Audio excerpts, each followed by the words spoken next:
The day you got your real estate license, you became a business owner. Whether you like it or not, you're no longer an employee and you are now a business owner.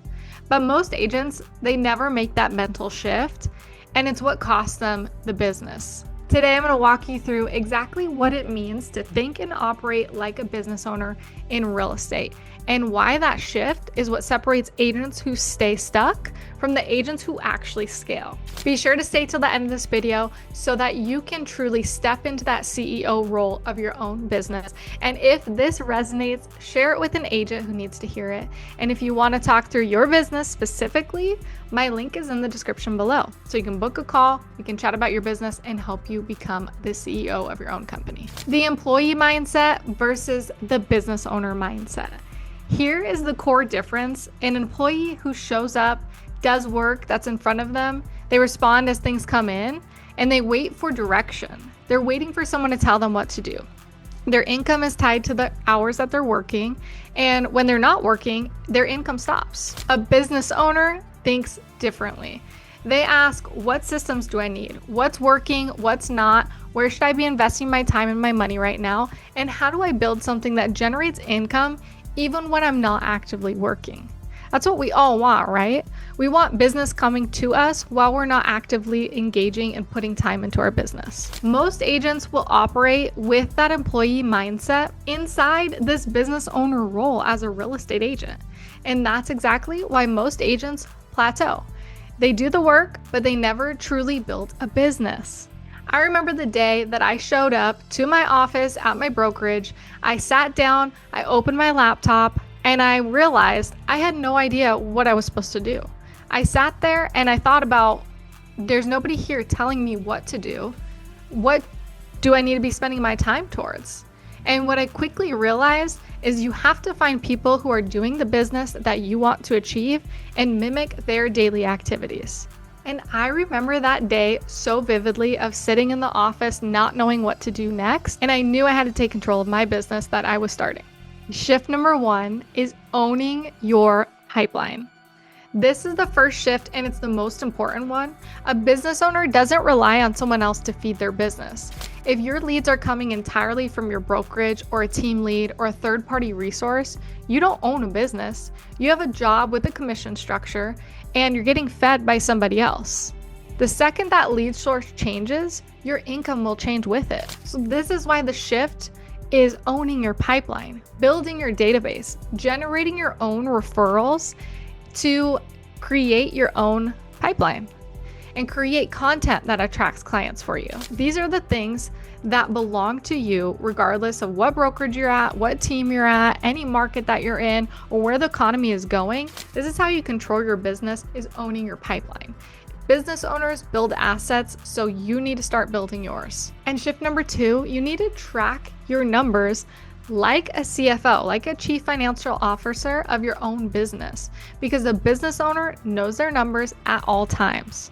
So how many leads came in this month? How many converted? What was your appointment conversion rate? What's the average gross commission income on each transaction that you've closed in the last year or 2 years?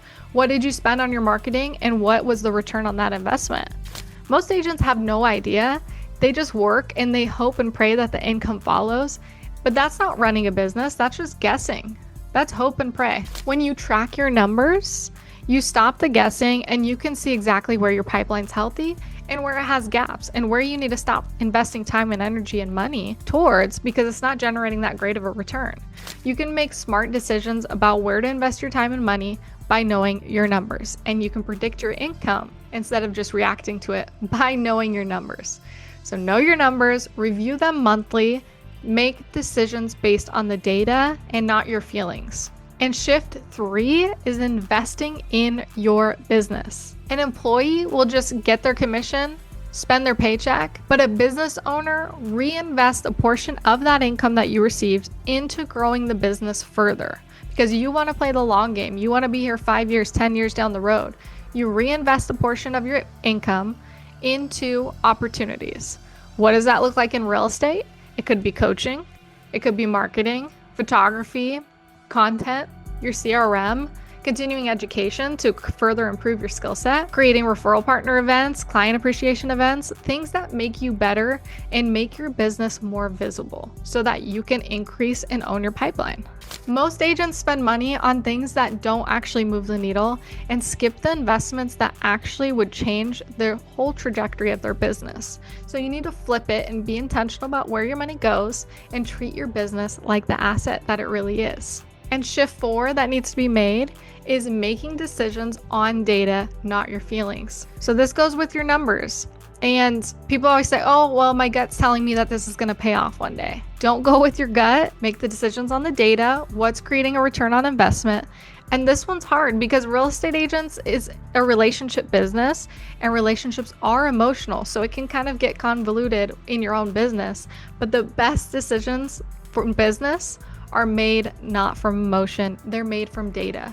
So should you drop your commission? Check your conversion data. Are you losing listings because of your rate, or is it the problem something else? Should you invest in a new lead source? Look at your return on investment on what you are already spending first. Should you fire a client? Look at that time cost versus the income potential and make a clear decision on that. Business owners remove emotion from strategy. They still care deeply about their clients, but when it comes to decisions about the business itself, they let the numbers lead.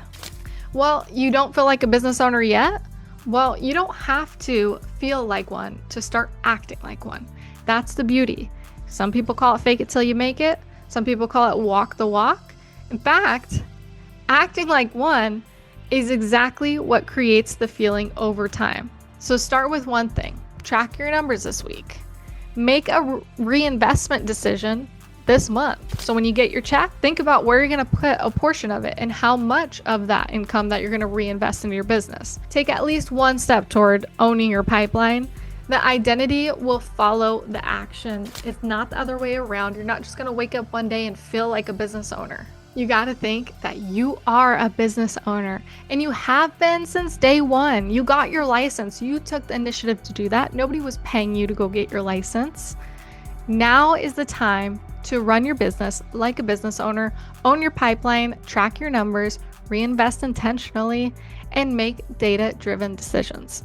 That's the shift that will change everything. If you want to work together and work through what it looks like to run your real estate business like a real business because you haven't yet and you feel like you're just still stuck in corporate America and you haven't hit that next level in your business, book a free call with me with the link below in the description and let's chat.